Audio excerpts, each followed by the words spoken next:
Hello, welcome, this is Philip. Today we're going to be reacting to the artwork of Craig Mullins. And for those of you who don't know, Craig Mullins is, many people regard him as a pioneer in the digital painting landscape. I regard him as a literal art god. I had the idea to make this into a consecutive series, basically where I react to the artwork of either amazing or interesting artists, but we'll see. So without any further ado, let's jump into it. So if we look at his website, the opening artwork that he's showcasing, like the first impression that he makes, is instantly already like a good impression, right?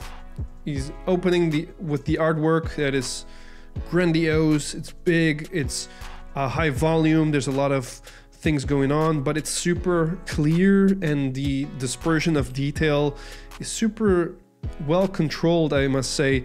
And you see this and you instantly want to give up on art, and that's like the effect Craig Mullins has on you. Basically, the more art you look into it, the more you want to just give up, because this guy just makes you depressed. He has such a great control of values and lighting, and I don't know if he was the first one to actually implement photo bashing, and if he does photo bashing in all of his works. But he's a prime example of how to do photo bashing correctly. I know there's a lot of controversy around photo bashing, but that's only for people who don't really understand how it's applied. And basically, most of you who use photo bash, it just looks like a 3-year-old collage, you know, when you just cut out the pieces of the magazine and put them together with glue. Basically, that's how the photo bashing looks like when most of us try to implement this technique. As a matter of fact, the photo bashing technique is quite a professional used technique inside the AAA industry, and it really helps the efficiency. And in order to make it really look good, you have to have control of the fundamentals. You need the knowledge of lighting, the knowledge of perspective. Otherwise, you're just gonna make a mishmash of photos and it's gonna look horrible. He's a prime example how to do it, and the first showcasing illustration is showcasing exactly his skills at work here. So this is a Assassin's Creed theme artwork painting, and I just love the way he makes things look so painterly. The fact that I don't know if he used photo bashed or not is just a testament to show his skill and the control he has to make something look painterly and good. His use of lighting and values is just amazing. It really does look like classical paintings, and that's what I love about it. This is a great example of how he makes his painting really look like similar to those of classical painters, and I really enjoyed that look, and it's something that I'm not even a little bit close to it.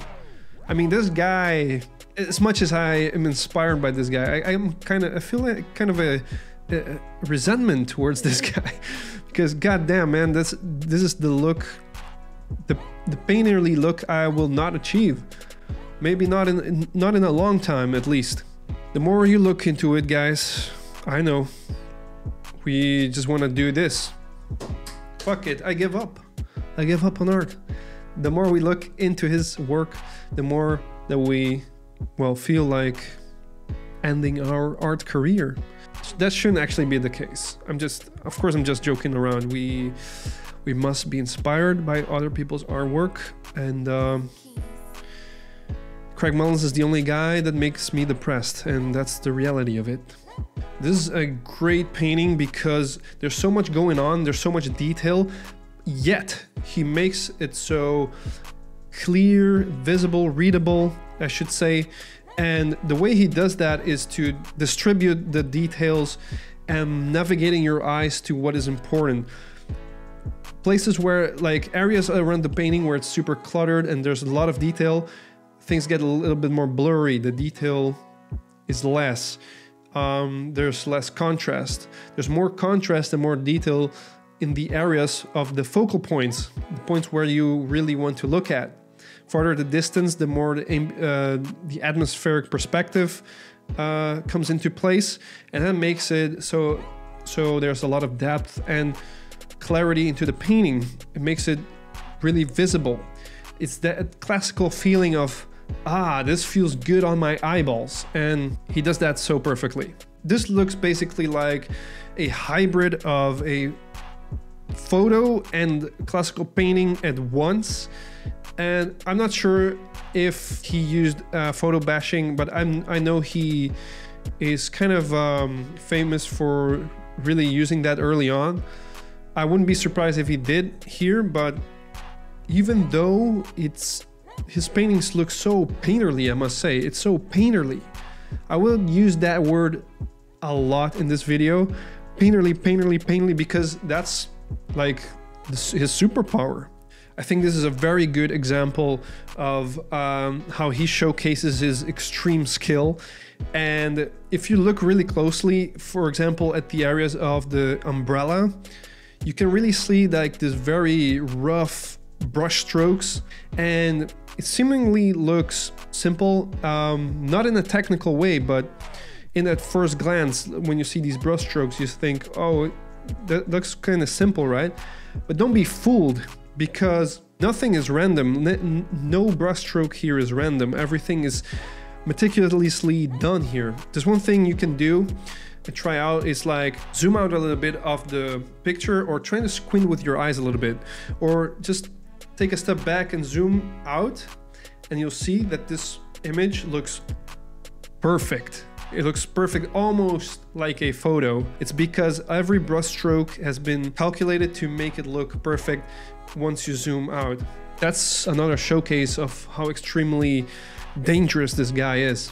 I love this painting because it showcases exactly that you don't need to do a lot or create a lot of tiny little details to make something look good. You just have to control the fundamental of perspective really well. And once you showcase that you know perspective, you don't have to do a lot to make your painting or illustration look amazing, because the perspective is gonna do that for you. And that's why perspective is one of the most important fundamentals. One thing I really need to work on a lot, this guy reminds me of that. If you look at this, there's one word that comes to mind. It's fucking epic, man. Everything about this exudes epicness, and I don't like to throw that word around, but I think for this illustration, the word epic really fits, because everything about it, the guy doing this, the dragon doing this, the god rays, the absolute amazing value control. I mean, it's just epic, man.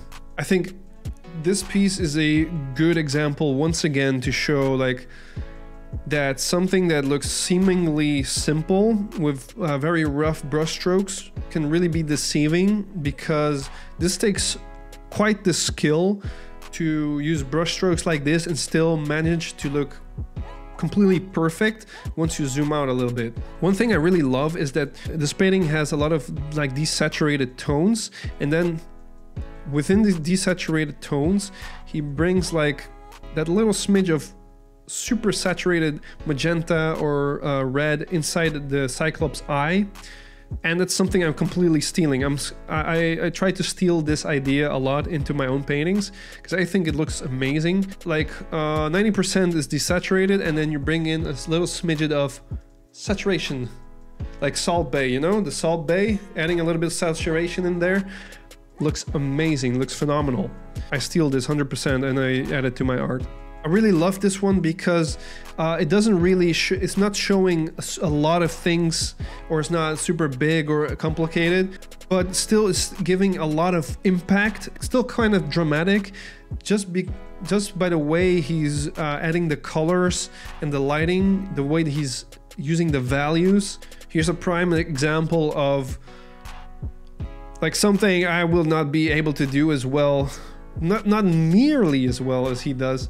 When you have like a super like kind of a complicated piece with a lot of characters, a lot of units, is navigating the viewer's eye to what's important and really dealing with detail and amount of things going on. Things that are super close at the foreground have more detail, are more visible, and the more things are cluttered or more things are going into the back, the less detail he's gonna give it.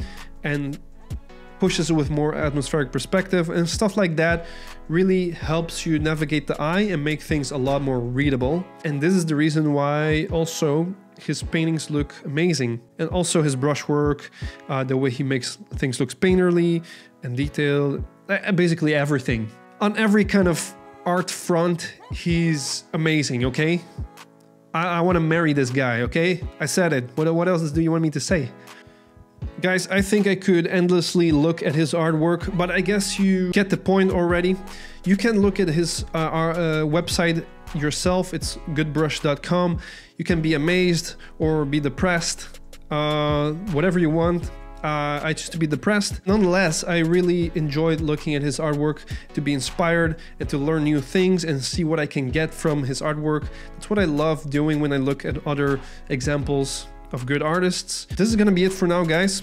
Let me know what you think and give me suggestions. And this is gonna be it for now, and I'll see you in the next one. See ya.